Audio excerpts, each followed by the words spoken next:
Ito raw po, sabi ni Congressman Leviste, ay parang dito po sa tinatanggap per congressman, per office po of the representative na 1.3 million, more or less, buwan-buwan na sweldo and allowance, MOOE, plus ito hong 2 million na bonus po ngayong Pasko. Ang Makabayan Black ho ba, magkano bang tinatanggap po per member of Congress po ninyo? We know for a fact, attorney, na may sweldo po tayo, salary grade number 31. Tama po, Yan po ay 300,000 mahigit bilang kinatawan ng isang particular party list o distrito hango po sa batas.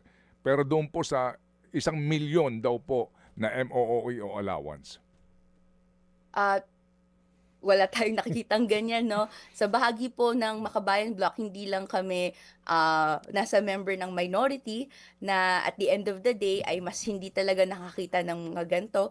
Pero may reputasyon din na critical at every step of the way ay may masasabi na hindi po sang-ayon doon sa interes ng mamamayan. For these reasons, I think hindi talaga tinitignan as traditional part of Congress yung Makabayan Block. So tuloy-tuloy lang tayo kahit yung salary na nakukuha natin, yun yung yun ay nakuha.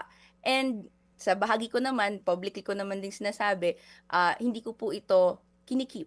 Ito po ay binibigay sa organisasyon namin para masuportahan yung mga iba't ibang kabataan na aktibo sa ating mga gawain. Sige po. Para mas maintindihan nila, ma'am, ang sweldo po ng congressman sa pinakahuling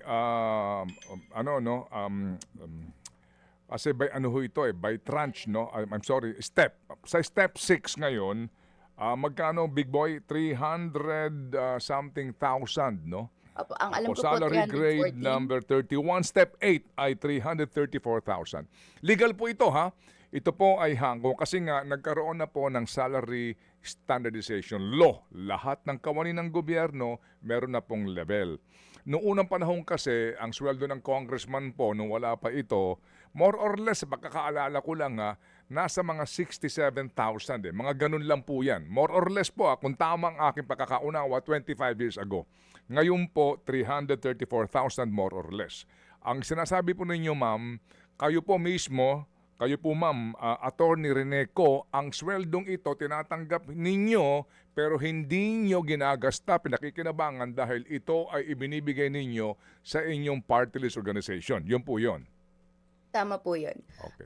Publicly ko rin din pong sinasabi na yung kinukuha ko lang bilang tao ay amounting to yung pinapanukala namin na living wage, na kayang suportahan ang sarili, and after nun, yung the rest ay pang suporta sa iba't ibang gawain at aktibidades ng organisasyon. Mga kapatid, brothers and sisters, saan ka pa? Dito na tayo sa totoo.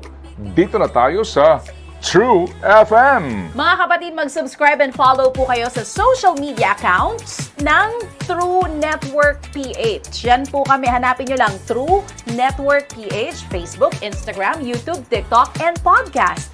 Mapa Apple or Spotify man yan, mahahanap nyo kami. Lahat ng mga napapanood at napapakinggan nyo po sa programa, nasa social media accounts namin yan. So paano mga kapatid? See you sa social media!